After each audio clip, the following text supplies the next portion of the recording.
Fatos, a primeira em Pinhão, está trazendo para vocês a entrevista com os candidatos ao Conselho Tutelar do município de Pinhão.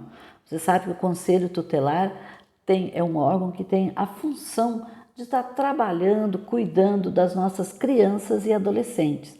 Dia 1º de outubro haverá eleição e nós temos aqui no município de Pinhão 14 candidatos concorrendo às vagas de conselheiros tutelar. Na verdade, eles são classificados, né? Os 5 primeiros mais votados estarão assumindo o cargo e os demais ficam como suplente, caso aconteça alguma coisa nesse período aí de 4 anos de mandato dos candidatos que forem eleitos.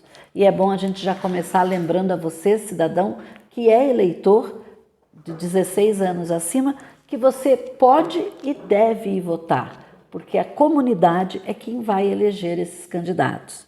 E nós hoje vamos entrevistar os 14 candidatos para levar você, para que você tenha mais conhecimento, conheça um pouquinho para poder fazer a sua escolha bem consciente e responsável.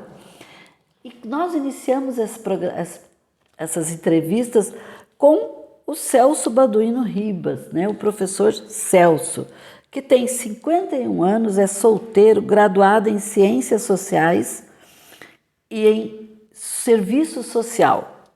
Ele tem a experiência com criança e adolescente, a experiência dele vem da sua atuação por 7 anos como conselheiro tutelar, no período de 2001 a 2007, e como professor por 12 anos na rede pública, estadual e municipal. O professor Celso concorre com o número 109, que é uma coisa muito importante para vocês guardarem. 106, desculpa. 106, que é muito importante vocês guardarem o número, porque na hora será a votação por urna eletrônica. Então, é o número que você vai digitar para confirmar, para votar naqueles que você eleger. Professor Celso, né? Bom tê-lo aqui para conversar um pouquinho sobre essa eleição para o Conselho Tutelar. Por que depois de 16 anos que você esteve no Conselho Tutelar, você decidiu voltar, tentar novamente ser conselheiro tutelar? Bom dia, Nara. Bom dia a todos os ouvintes da TV Rádio Fatos, né? Quero desde já agradecer de estar dando esse espaço, não somente a mim, mas como aos demais candidatos que estarão aqui presentes, dando, né, falando do processo eleitoral que vai ocorrer dia 1º de outubro, né? E já falando também um pouco de, como se falou, a importância dos 5, não só dos 5, mas também como dos suplentes, porque nós tivemos nesse período de 4 anos a perca de 2 conselheiros, né? Os nossos saudosos, o Dininho e a pastora Jucemara, né? Que infelizmente acabou entrando em óbito, né, em virtude da Covid, né? E quero dizer assim para você, dessa tentativa de retorno ao Conselho Tutelar, primeiro pela minha formação, né? Eu sempre, né, sou formado nas ciências humanas, gosto de ter contato com pessoas, né, nesse sentido. E eu me identifico muito nesse trabalho como conselheiro tutelar. Atuei por 6 anos, né? Estou querendo voltar, me identifico com o trabalho, sempre fui dedicado, né, nessa área como conselheiro tutelar. Eu me sinto totalmente apto a ocupar esse cargo de conselheiro tutelar pelo que eu te falei. Eu gosto de pessoas, eu gosto de gente. Eu acho que posso contribuir muito. Professor Celso, como é que você vê como é que você entende que é a função do conselheiro tutelar? Isso é muito importante que você falou, até mesmo porque agora tem pessoas que têm conhecimento e tem pessoas que não têm conhecimento. Quais são as atribuições dos conselheiros tutelares? Ela está muito bem clara lá dentro do Estatuto da Criança e Adolescente, no artigo 136, encaminhamento, né? Primeiro que é bom você falar isso, é para as pessoas ficarem cientes.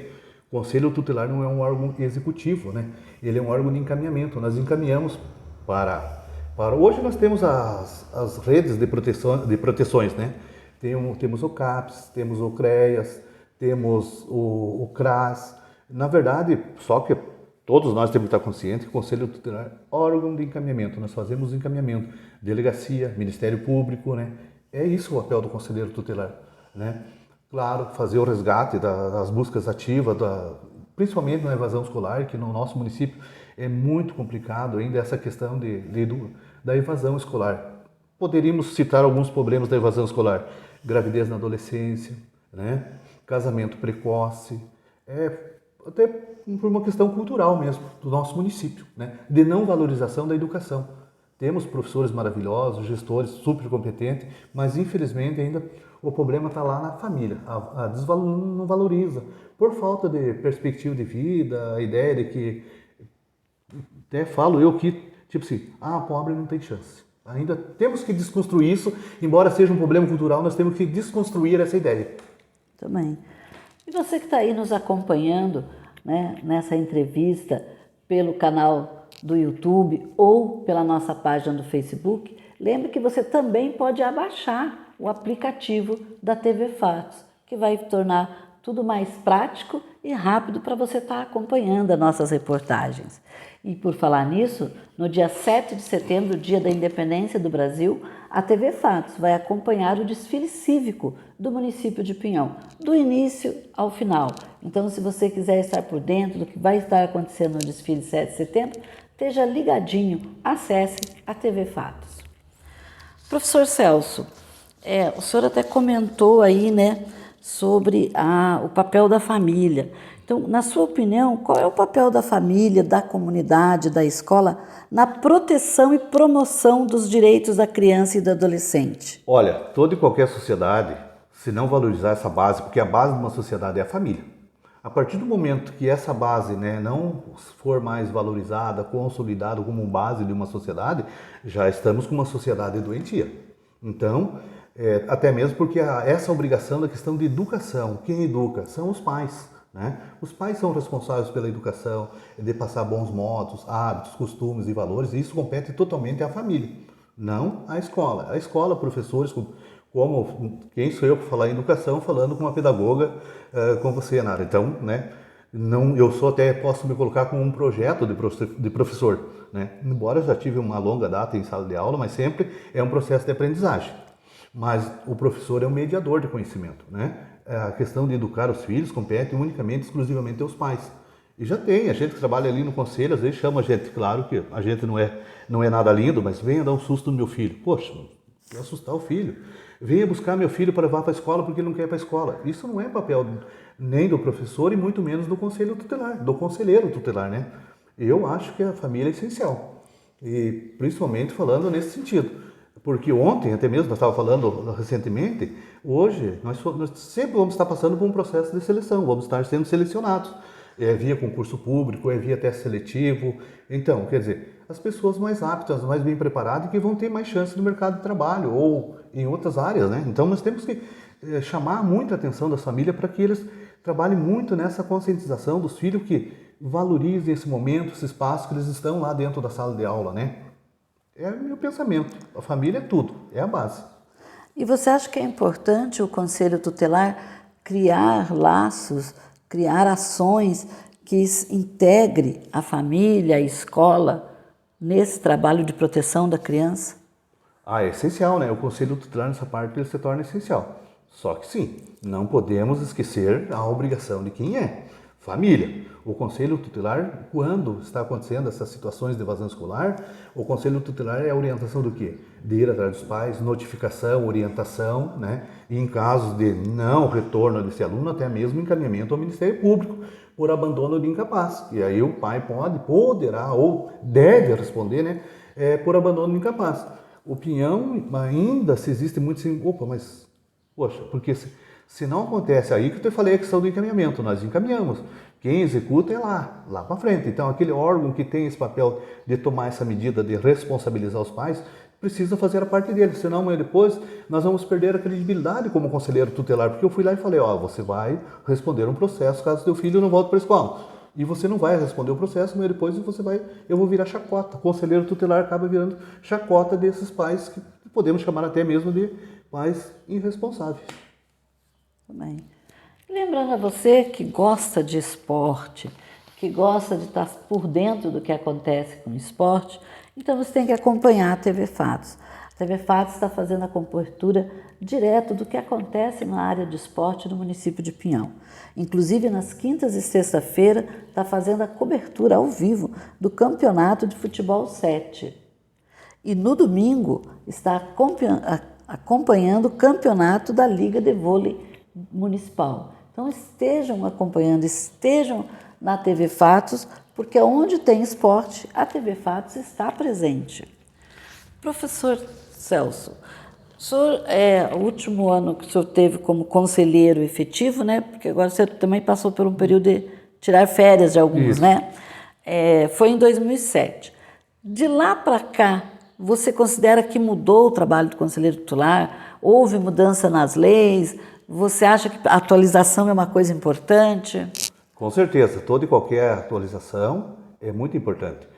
Quando nós fomos conselheiros tutelares lá atrás, né, em 2001 até 2007, a estrutura do conselho era totalmente diferente. Hoje nós temos uma estrutura muito boa, né? São 5 computadores, cada conselheiro tem o seu computador. Naquele tempo era apenas um computador, era um carro bastante sucateado. Hoje o conselho tem 2 carros, né? Hoje nós temos, né? Naquele tempo não existia CRAS, não existia CREAS, né? Então hoje as coisas evoluíram, né? Principalmente nas questões sociais e relacionado à criança e adolescente. Hoje o amparo, o trabalho do conselho ele melhorou muito, né?